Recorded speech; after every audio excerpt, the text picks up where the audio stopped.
Sutra offers instruction on the various ways that mature men and women can enjoy the physical pleasures of love.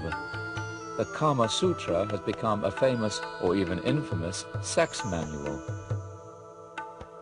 The Kama Sutra goes on to describe in somewhat metaphoric language an amazing number of techniques for making love. There might seem to be a contradiction here between the enjoyment of the body and cultivation of the soul. But we should remember that Hindus believe different forms of behavior are appropriate to different stages of life. The student should be celibate, and the householder should be involved in physical passion. This approach seems to put things in their appropriate place. Such attempts to include every human possibility in their system has led some people to speak of Hinduism as a way of life, rather than a religion in the usual European and American sense. Yet another dimension of the Hindu way of life emerged in what might be called the early Middle Ages of India. This new dimension was a highly developed system of astrology, and it has continued to be an important part of Hindu life. Lengthy manuals on the subject became widely available, and the sidewalk astrologer became an important figure in every village and town. For important tasks, such as arranging a marriage, the horoscopes of both bride and groom received careful scrutiny. Horoscopes were also consulted to choose the most auspicious day for the wedding. In this way, the stars, the phases of the moon, the days of the month, and the hours of the day all figure prominently in the lives of ordinary Hindus. Astrology thus joins water as one of the common practical elements of Hinduism. Hindus, Jews, Christians and Muslims all use water, both physically and symbolically, as a purifying substance. Christians experience new life through baptism. Muslims must wash before they pray in order to purify themselves. Likewise, Hindus look upon bathing as an act that removes any form of pollution, and it is one of the reasons that most Hindus bathe every morning. Hindus consider the Ganges River in northern India to be the purest water in the world. Many Hindus believe that bathing in the Ganges River removes all sin. Older people sometimes choose to spend their last days on its banks, especially in one of the holy cities through which the river flows. After they die, they will be cremated and their ashes set afloat on the river.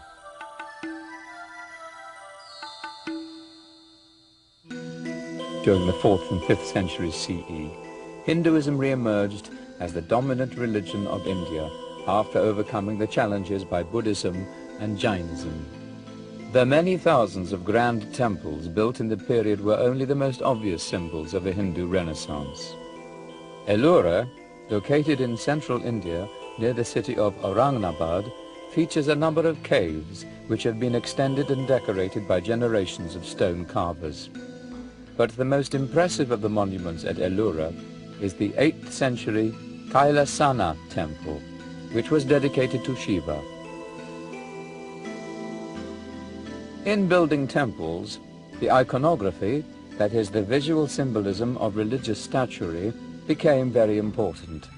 In cultures where few people could read, familiar symbols helped the illiterate understand the message conveyed in religious buildings. The various gods and the stories of their feats acquired a standard form of presentation.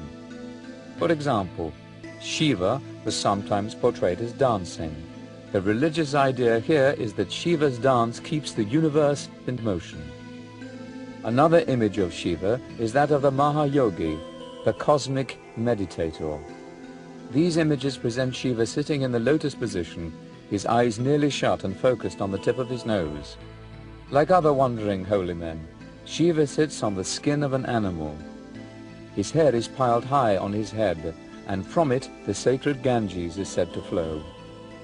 The implication is that Shiva's meditation creates and sustains the universe.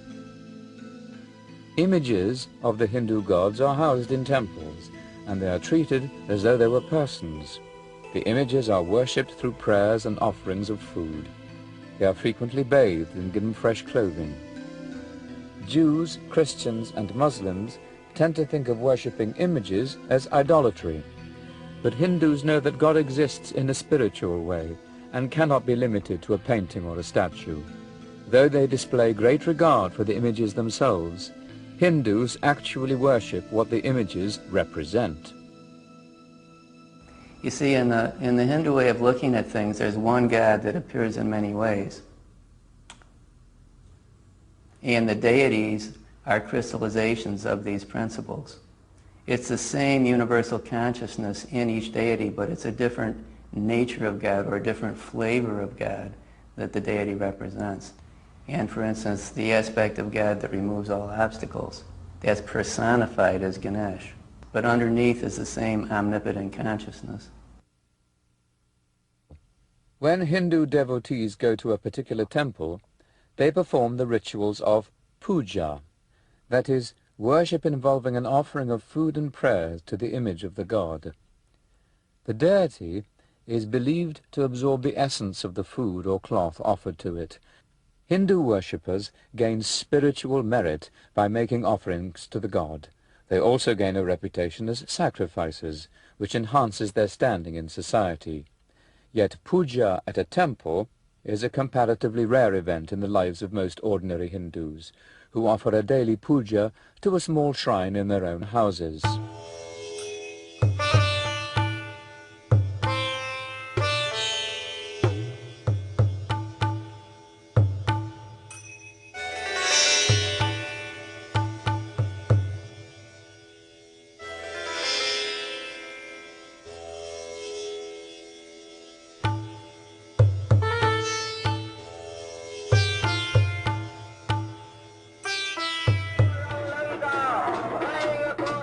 Hinduism does not have a specific Lord's Day or Sabbath as Jews and Christians do, though Hindus do have frequent festivals to celebrate one or another god.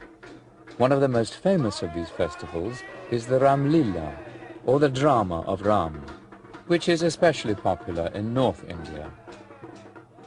The Ramayana is nearly as popular and influential as the Mahabharata and its sacred chapters, the Bhagavad Gita. In the Ramayana, the god Rama takes on the human form of a prince. The story revolves around the kidnapping of Rama's wife, Sita, by a demon named Ravana. Rama and his brother Lakshmana search for Sita and her captor, and this leads to many adventures. Rama forms an alliance with Hanuman, and finally he and Lakshmana confront the demon on the island of Sri Lanka. Using Rama's divine power and the thousands of monkeys in Hanuman's army, the heroes kill the demon.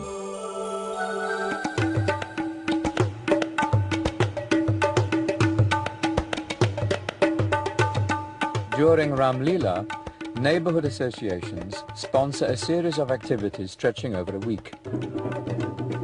Each night will feature performances by the neighborhood association to tell the story of the Ramayana. These plays give local amateur actors a chance to display their skills.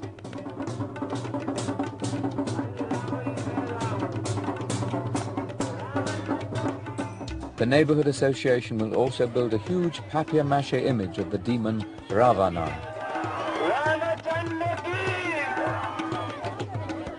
The culmination of the festival comes when this demon is set on fire.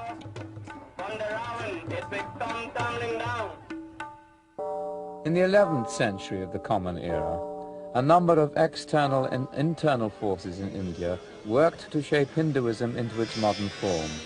The first and most significant outside force was the arrival of the Muslims.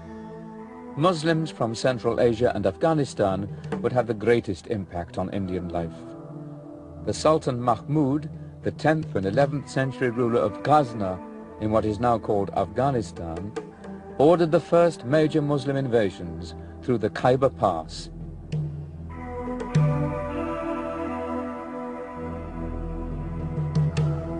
His primary motives were apparently economic. Mahmud wanted to turn his capital city, Ghazna,